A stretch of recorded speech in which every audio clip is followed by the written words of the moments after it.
안녕하세요. 오늘은 스스로 살아가는 힘, 문효한 작가께서 쓰신 책에 대해서 함께 공부하겠습니다. 여러분은 여러분의 인생의 운전대를 여러분이 잡고 계신가요?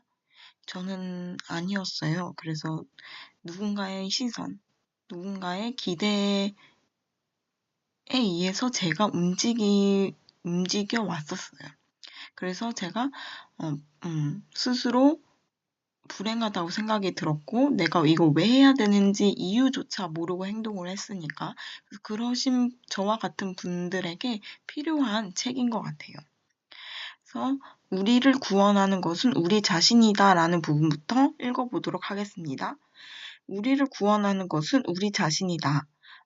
결국 내 문제는 내가 해결할 수밖에 없는 거네요. 선생님도 결국 나를 어떻게 해줄 수 있는 것은 아니군요. 상담을 하다 보면 종종 이런 순간이 찾아온다. 너무 당연한 말인지도 모른다. 아무리 치료자라고 하더라도 어떻게 그 사람의 문제를 해결해 줄 수 있겠는가.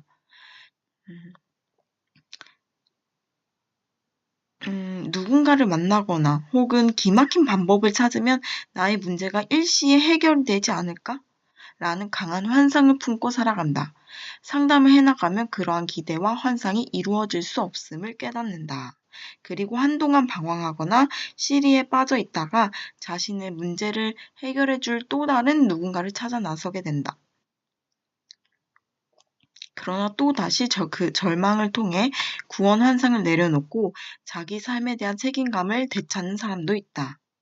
타인에게 기대기보다 자신의 힘으로 문제를 하나하나 해결해 나갈 수밖에 없다는 사실을 진심으로 받아들이게 된다.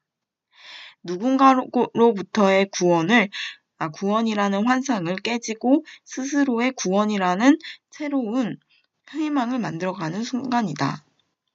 제가 예전에 우울증에 걸려서 그 심리 상담을 받으러 갔어요. 너무 힘들어서. 초반에는 어느 정도 도움이 되지만 심리 상담사가 제 문제를 온전히 해결해 주지 못해요. 어차피 해결해야 할 사람은 저인 거예요. 그래서 제가 스스로 어떻게 하면 이 감정을 해결할 수 있을까라고 계속 생각을 하면서 해결책을 찾아 나가셔야지 의지만 해서 쉽게 극복이 안 됩니다. 그러니까 자기 삶은 자기가 책임진다는 그런 생각을 그러니까 책임질 수밖에 없다는 생각을 그때 느꼈어요. 아무도 가족도 저를 온전히 온전히 이해해 주지는 못하더라고요.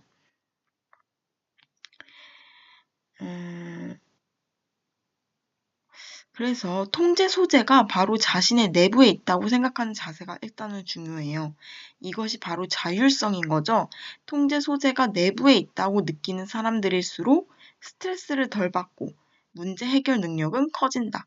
그러니까 외부를 막 바꾸려고 하는 사람보다는 나는 외부 환경을 언제든지 바꿔도 나는 한결같이 내 의지력이나 절제력을 발휘해서 내 가치관을 지킬 수 있다라고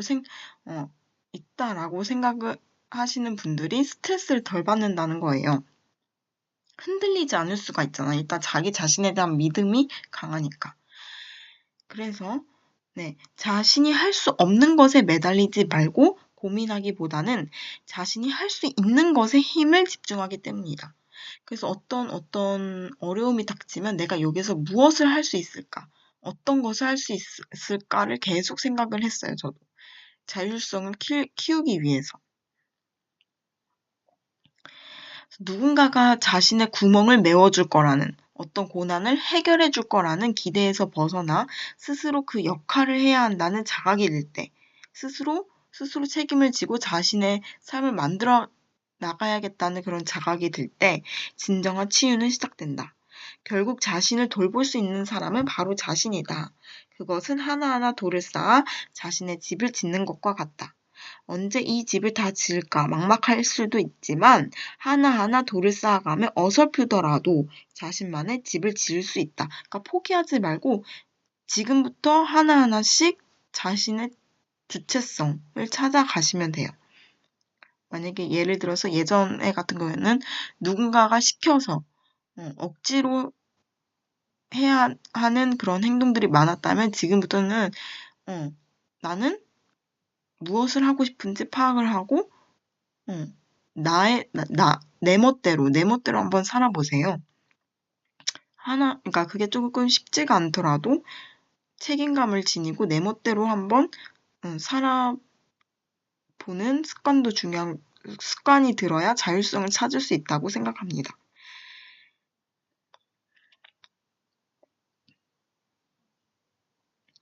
네, 그래서 나를 움직이는 힘, 감정을 잘 느낄 수 없으면 자신이 누구인지를 잃어가고 스스로 행동할 수 없게 된다.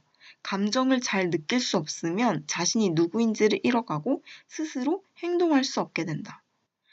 감정을 느끼지 않고 누군가에 의해 로봇처럼 행동을 하다 보면 자기 자신이 누구인지를 잃어가게 되고 스스로 행동할 수 없게 되죠.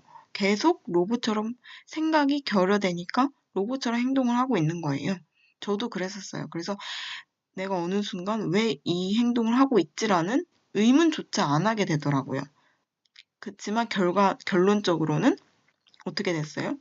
네, 제 자신이 불행해지다고 느꼈고 어느 순간 우울증이 와요.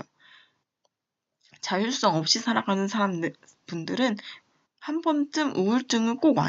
그게 단기적이가 아니라 계속적으로 해결하지 않으면, 자율성을 찾지 않으면 우울증은 계속 옵니다. 우울증 근본 원인, 그러니까 우울증 원인 중에 하나가 바로 자율성이 없이 살아가는 거예요. 나라면 그렇게 행동하지 않았을 텐데 왜 저 사람은 그렇게 행동할까? 누구나 떠오르는 궁금증이 아닐 수 없다.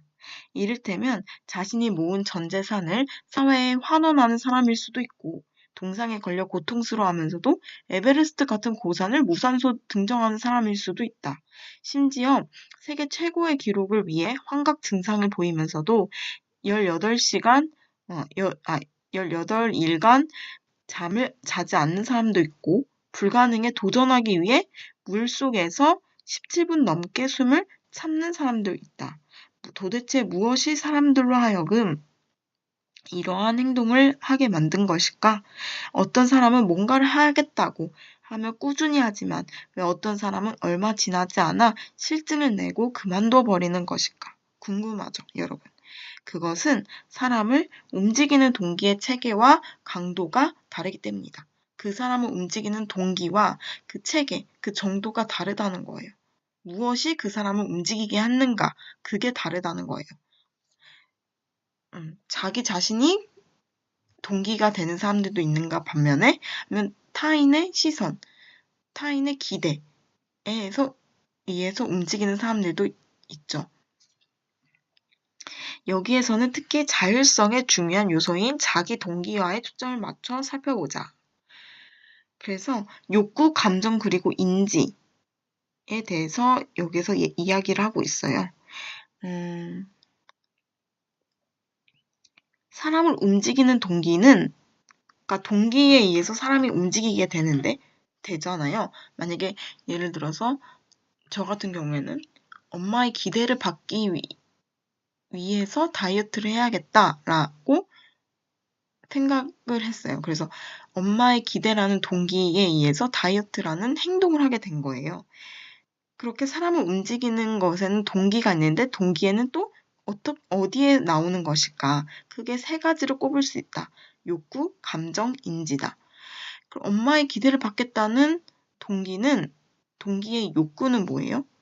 기대를 받겠다는 어떤 인정 욕구가 있는 것이고 또 어떤 감정이에요? 엄마의 기대를 받음으로써 뿌듯한 감정을 느낄 수 있었다는 거고 그리고 그러한 인지가 있다는 거예요. 그래서 그러한 욕구와 감정을 내가 느낀다는 인지를 했기 때문에 그런 동기가 생기는 거고 그런 동기로 인해서 다이어트를 하게 된다는 행동을 하게 된 거죠. 그러나 실제로 우리의 행동을 유발한 요소는 이렇게 명확히 구분되지는 않고 여러 요소들이 혼재되어 있죠. 그렇죠? 그러면 하나씩 자세히 살펴보자라고 되어 있어요. 욕구는 인간의 행위를 유발하는 가장 기본적인 동인이다. 이는 간단하게 두 가지로 나뉜다. 생리적 욕구와 심리적 욕구다. 생리적 욕구는 그야말로 인간이 한 생명체로서 생명을 유지하고 종족을 보존하기 위한 욕구다. 이에 비해 심리적 욕구는 사회적 존재로서 사랑받고 소속되고 성취하고 인정받고 새로운 경험을 해보고 다른 사람에게 영향력을 행사하고 점점 더 잘하고 싶고 누군가를 돕고 싶은 욕구를 말한다.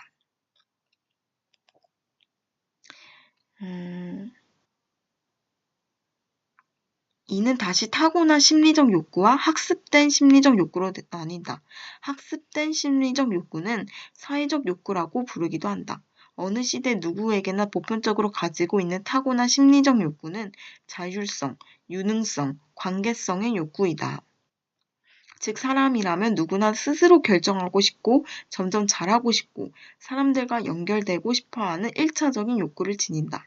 이에 비해 학습된 심리적 욕구는 개개인의 생활 경험과 사회 환경에 의해 습득된 심리적 욕구를 말한다. 이는 유무형의 보상으로 활성화되는 욕구이며 대표적으로 성취의 욕구와 인정의 욕구를 들 수 있다. 그쵸?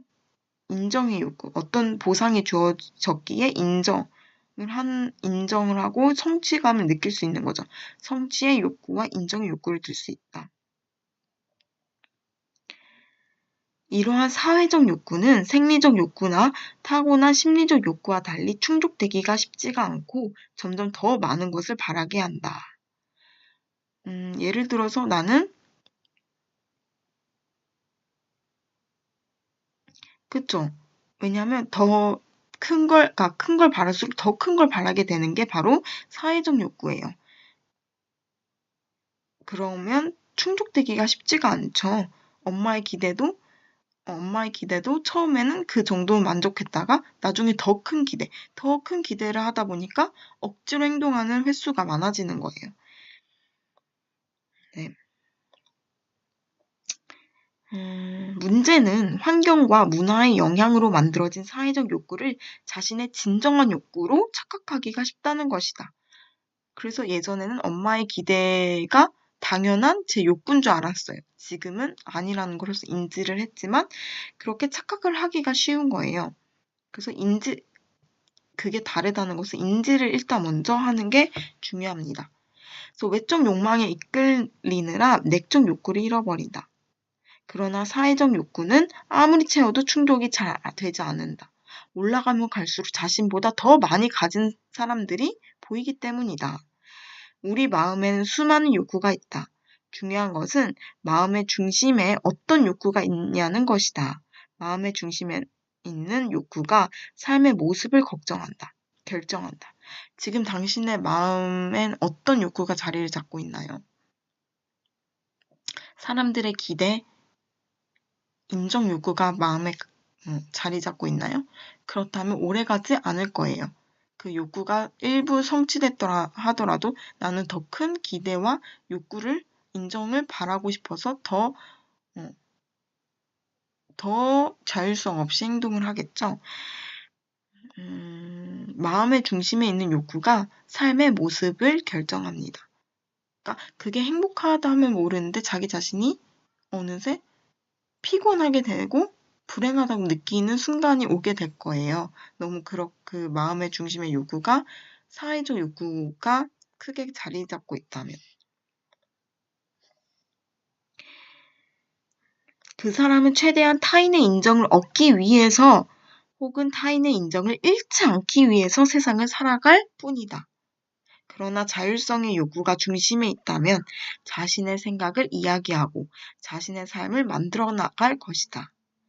내적 욕구가 마음의 중심에 있는 사람들이야말로 자율적인 삶을 살아갈 수가 있다. 내적 욕구가 마음의 중심에 있는 사람들이야말로 자율적인 삶을 살아갈 수가 있는 거예요. 내적 욕구가 마음의 중심에 있는 사람들이야말로 자율적인 삶을 살아갈 수가 있다. 감정은 어떤 현상이나 일에 대한 마음의 느낌을 말한다. 감정은 다른 동기의 요소가 어떤 상태인지를 알려주는 역할을 한다. 감정은 다른 동기의 요소가 어떤 상태인지를 알려주는 역할을 한다. 그 욕구가 내적 욕구인가 외적 욕구인가를 알려주게끔 할 수 있는 게 바로 감정이에요. 그 감정을 캐치를 잘 하셔야 내가 지금 하고 있는 행동의 동기가 내적 동기인지 외적 동기인지를 잘 파악할 수가 있는 거예요. 즉, 내가 스스로 원해서 하는 행동인지 감정을 잘 파악하셔야 내가 스스로 원해서 하는 행동인지 아니면 타인의 시선이나 기대 속에서 하는 행동인지를 파악할 수가 있는 거예요. 즉, 긍정적인 감정은 욕구가 잘 충족되고 있다는 것을 의미하고 부정적인 감정은 욕구가 제대로 충족되지 않았음을 나타낸다.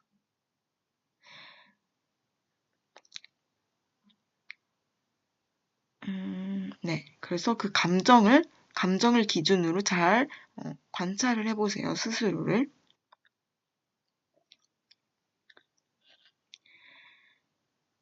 우리가 부정적인 감정이라고 이야기하는 분노, 두려움, 질투 등도 동기의 원천이며 조절을 잃지 않는다면 우리 삶에 기능적으로 작용한다.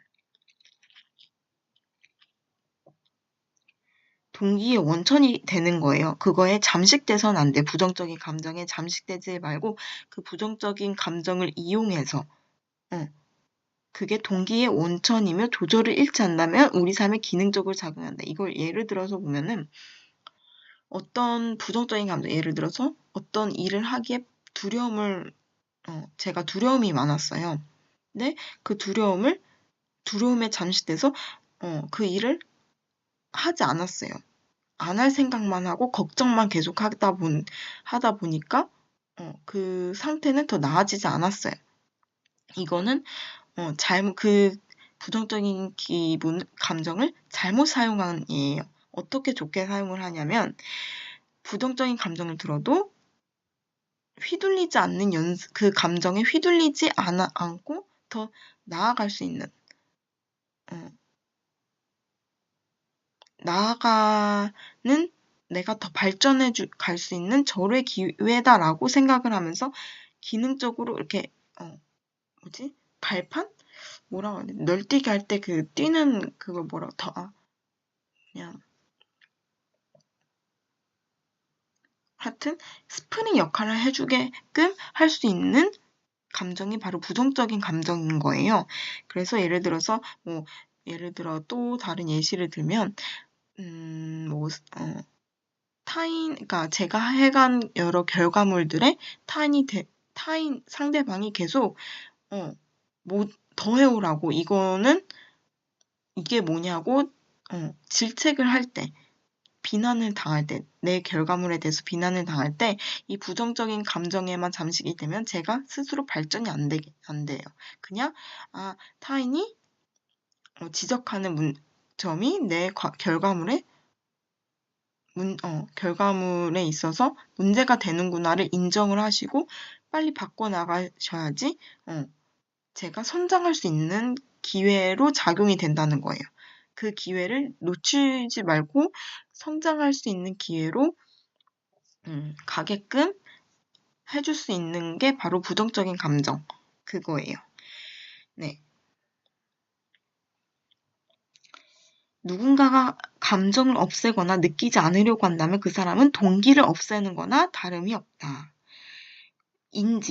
인지란 개인의 사고, 방식, 기대, 목표, 희망, 계획, 판단, 가치, 자기평가, 신념 등을 포괄하는 개념이다. 이 역시 욕구와 감정처럼 사람을 움직이는 데 중요한 요소로 어떤 경우에는 가장 강력하고 지속적인 힘을 만들어내기도 한다. 예를 들어서 나는 나의 한계를 체험해보고 싶다라고 인지한 사람분들이 모험가나 어떤 에베레스트 산을 그 추위에 견뎌가면서도 등반할 수 있을 수 있게 되는 거고, 또 동물에 대한 어떤 보호에 대한 인지를 가지고 계신 분들은 그러한 관한 활동들을 하게 된다는 거죠. 그래서 인지란 어떤 개인의 사고 방식, 기대, 목표, 어떤 희망, 계획, 판단, 가치, 자기 평가, 신념 등을 포괄하는 개념이다. 이 역시 욕구와 감정처럼 사람을 움직이는 데 중요한 요소로 어떤 경우에는 가장 강력하고 지속적인 힘을 만들어 나갈 수 있다는 거죠. 그리고 어떤 생각과 가치관을 가지고 있느냐에 따라서 삶의 방향이 좌우될 수도 있고 직업 어떤 선택도 좌우될 수 있는 거예요. 자신이 좋아하는 일을 한다고 하지만 사실은 좋다고 생각하는 일을 하는 것일 수도 있다. 즉 인지는 유사 욕구를 불러일으키기도 한다.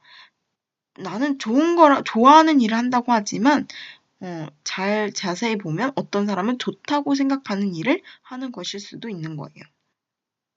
이러한 경우에는 내적 욕구나 감정과 충돌을 일으키기 쉬워 시간이 지날수록 즐거움이 사라지고 쉽게 지쳐요. 그러니까 결과로는 시간이 지날수록 즐거움이 사라지고 쉽게 지친다는 거예요. 외적 동기로 인해서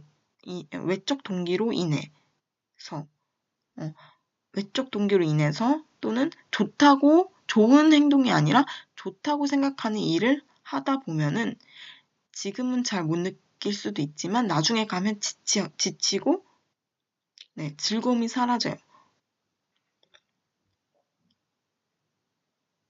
또한 개인의 생각이나 바라는 바와 현실의 상태가 다를 때 우리는 부조화를 경험하게 되고 이러한 부조화를 해소하기 위해 계획을 수립하고 행동을 하게 된다. 그래서 언젠가는 나중에 돼서는 자기가 하고 싶은 일로 찾아가게 되는 이유예요, 이게.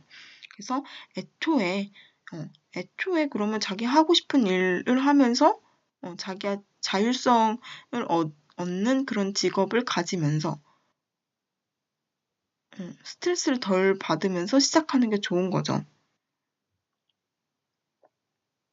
그래서 왜 어떤 동기는 강하고 오랫동안 지속되는가라는 편에서도 내적 동기로 인한 동기가 더 오래간다, 지속력이 높다라고 이 책에서 계속적으로 강조를 하고 있는 거예요.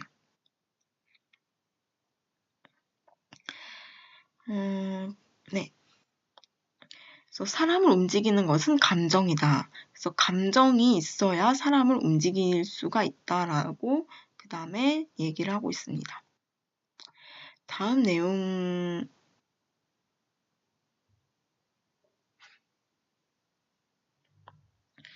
그래서 가장 효과적인 동기부여 방법에 대해서 다음에는 얘기하고 있는데요. 가장 효과적인 동기부여 방법 뭘까요? 효과적인 동기부여 방법. 일기는 늘 이런 식이었다. 자신의 일기를 한번 살펴보세요. 난 뭐뭐 해야 했다. 그러나 뭐뭐 하지 못했다. 나는 왜 이럴까? 내가 싫다. 제 일기의 주된 내용이었어요. 제가 과거에 다이어트를 했다고 했었잖아요. 그러면서 오늘은 식단을 이렇게 지켜야지, 오늘은 뭐 탄수화물 먹지 않아야지 이렇게 다짐을 했지만 지키지 못하는 날이 많았어요. 지금 생각해보니까. 그러니까 항상 나는 뭐뭐 했어야 됐는데 그러나 뭐뭐 하지 못했다? 나는 왜 이럴까? 내가 싫다. 이런 식의 흐름이 주된 내용이었어요. 변하는 건 아무것도 없죠. 계속 그 악순환이 계속됐었죠. 그리고 그런 잘못을 한 나에게 벌을 줘야겠다고 생각을 했죠. 그래서 늘 나를 책찍질하고 난 왜 맨날 이 모양일까 이런 식으로 비난을 하게 됐어요. 누가 뭐라 하지도 않는데 나 자신을 비난하고 있는 거죠. 내가 못한다고 느낄 때마다 나를 비난하고 공격했다. 자신을 책찍질하고 다시 잘해보자라는 다짐을 매번 내용만 바꿔가며 일기에 적었다. 내용만 바꿔가고 항상 그 실수는 반복이 되는 거예요. 또 실수하고 그러다 보니 나는 점점 더 책찍질을 가야만 하고 또 지쳐서 포기하게 되고 일기를 아예 안 쓰게 되는 거죠. 왜냐면 일기 쓰는 자체가 괴로움이 되니까. 왜 일기 쓰는 것을 힘들어하고 왜 그렇게 해야 하는지 묻지 않은 채 단지 꾸준히 하지 못하는 내 자신을 용납하지 못했다. 그냥 나를 책찍질하면 더 잘 달릴 수 있을 것 같았다.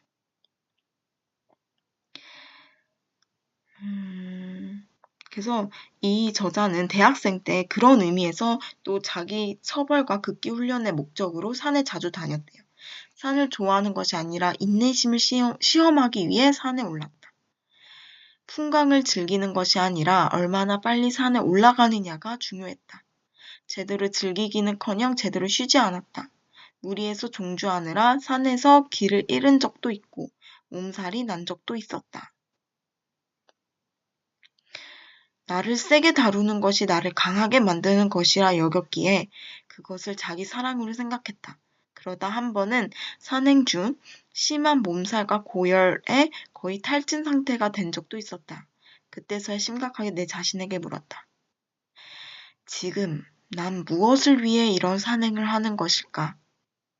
계속 때릴수록 열심히 달리는 것이 아니라 결국 쓰러지는 것이라는 것을 그제서야 알았다. 지금 난 무엇을 위해 이런 산행을 하는 것일까? 계속 때릴수록 열심히 달리는 것이 아니라 결국 쓰러지는 것이라는 것을 그제서야 깨달았다. 계속 때릴수록 열심히 달리는 게 아니라 언젠가는 지쳐서 쓰러질 것이다. 라는 것을 그제야 깨달았다. 돌아보면 나는 나에게 가혹한 마부였다. 여물도 잘 주지 않았으며 많은 짐을 끌게 했고 제대로 쉴 시간도 주지 않았다. 오히려 말이 지쳐 힘들어 할 때마다 휴식이 아니라 책찍질을 가했다. 제가 예전에 과도하게 다이어트를 했어요. 하루에 4시간씩 아침 새벽 4시에 일어나서 운동을 2시간 하고 제가 그 당시에 편입 공부도 했었거든요. 그래서 편입 학원 다녀와서 집에 오면 8시인데 8시에 또 그 헬스장 가서 2시간 동안 운동을 했어요. 그거를 하루도 안 쉬고 일주일 내내. 왜냐면 나는 살을 빼야겠다는 강박관념 때문에. 진짜 지쳤어요. 먹는 것도 거의 채소, 콩 이런 거라 즐거움도 없었고 즐거움은 나중에 몰아서 누리자라는 생각으로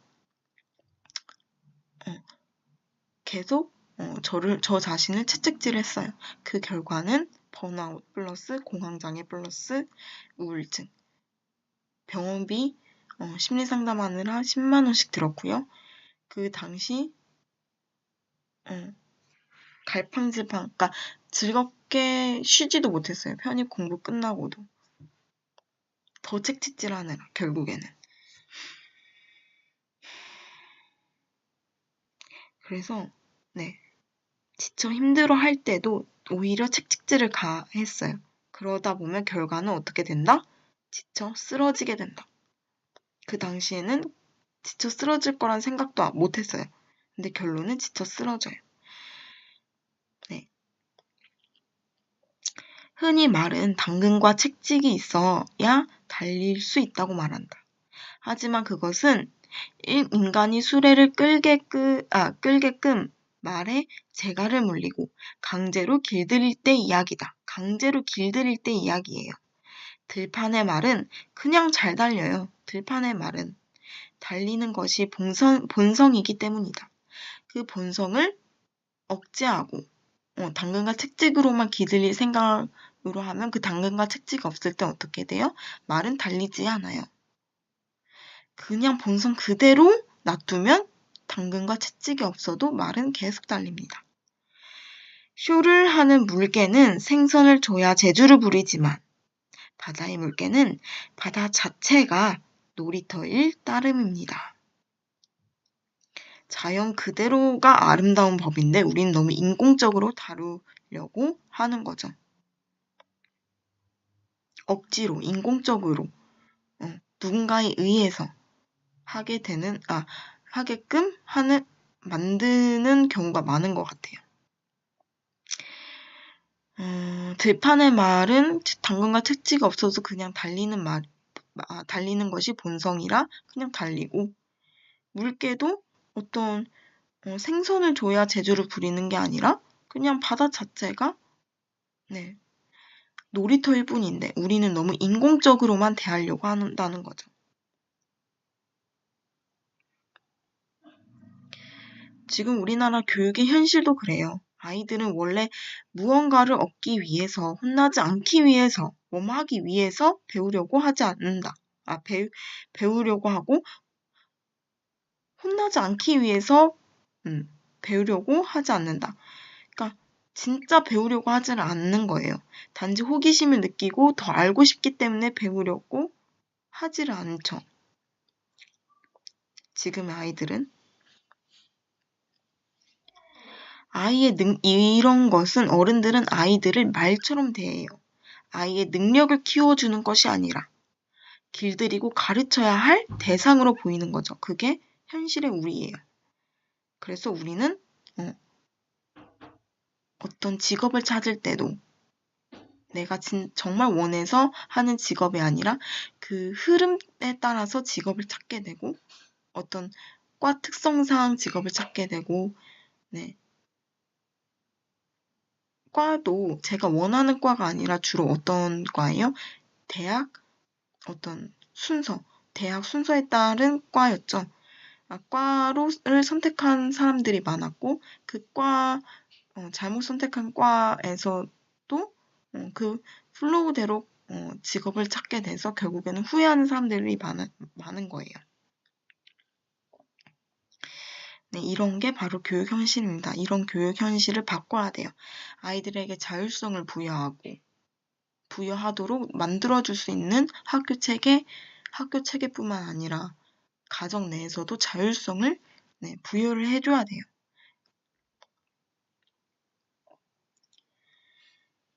네. 그래서 자율성이 되게 중요한 것 같아요.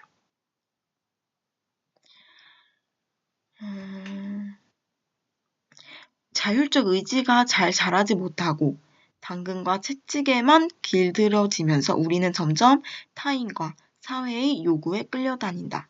통제와 지시에 의해 움직이고 이득이나 위협을 느끼지 않으면 시작도 하지 않는다. 그쵸? 너무 타율적으로 살아가고 있는 거예요.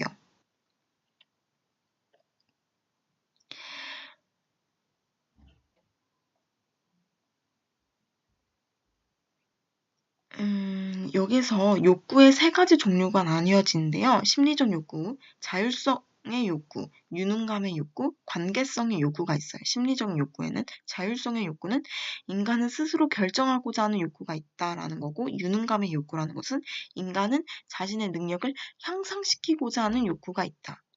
향상시키고자 하는 욕구가 있대요. 그리고 관계성의 욕구는 인간은 다른 사람과 친밀감을 느끼고 관계를 맺고자 하는 욕구가 있다. 이 세 가지 속성은 인간이 가지고 태어난, 즉 1차적인 심리 욕구다. 이 심리 욕구를 사용해서 내적 동기를 많이 생성해내시면 좋을 것 같아요. 예를 들어서 자율성의 욕구. 나는 이번에 한번 내 멋대로 이 분야에 대해서 공부를 하겠어. 그쵸? 이렇게 자율성의 욕구, 그리고 이런 식으로 배워나가는 것을 접근해 보라는 거죠. 예를 들어서 나는 오늘 한번 나 투자해볼까? 투자에 대해서 배워볼까? 그럼 투자에 관해서 공부를 하는 거예요. 이게 바로 자율성에 의한 배움이에요. 그리고 유능감의 욕구. 인간은 자신이 능력을 향상시키고자 하는 욕구가 있다. 예전에는 투자도 몰랐었던 나였었는데 지금은 지금은 내가 공부를 하다 보니까 유능해졌네. 이 성취감을 맛보세요. 맛보면 내적 동기가 늘어나는 거예요. 배움이라는 게 내가 나를 성장해 줄 수 있는 역할을 하는구나. 만약에 그런 감정을 못 느끼신 분들은 한번 상상을 해보세요. 만약에 내가 지금 이런 노는 시간에 뭐 어떤 다른 색다른 분야에 대해서 공부를 해서 내가 그 행동을 지속적으로 했을 때 5년 뒤, 10년 뒤 나의 모습을 한번 상상해 보세요. 네. 그런 성취감의 욕구, 그리고 유능함의 욕구, 관계성의 욕구. 또 그런 분야에 대해서 공부하게 됐으니까 그런 분야에 대한 사람들을 만나면서 이야기가 통하겠죠. 그런 관계성의 욕구, 이 세 가지 심리적 욕구를 사용을 해서 우리 앞으로 내적 동기를 많이 만들어 나갑시다. 어떤 욕구를 활용해야 된다고요?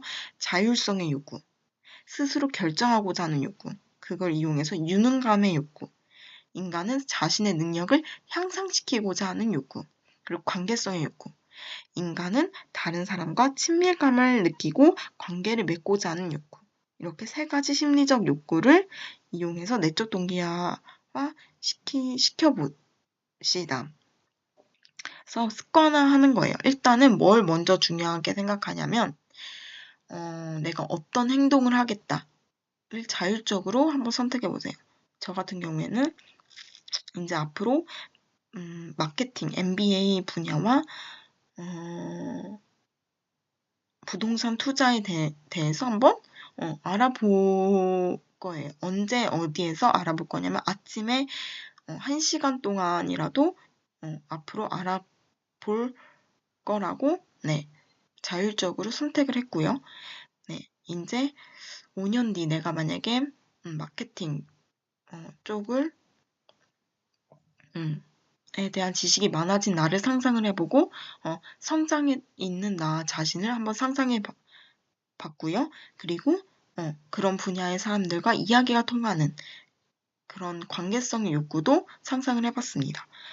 네, 이렇게 저처럼 내적 동기화가 부족하신 분들, 이제껏 누군가에 의해 타인의 시선에 의해서만 살아왔던 분들은 이제부터 이 세 가지 심리적 욕구, 어떤 욕구? 자율성의 욕구, 유능감의 욕구, 관계성의 욕구, 스스로 결정하고자 하는 욕구, 또는 인간의 자신의 능력을 향상시키고자 하는 욕구, 또는 다른 사람과 친밀감을 느끼고자 하는 욕구를 이용해서 내적 동기화를 많이 생성해 보시는 게 좋을 것 같아요.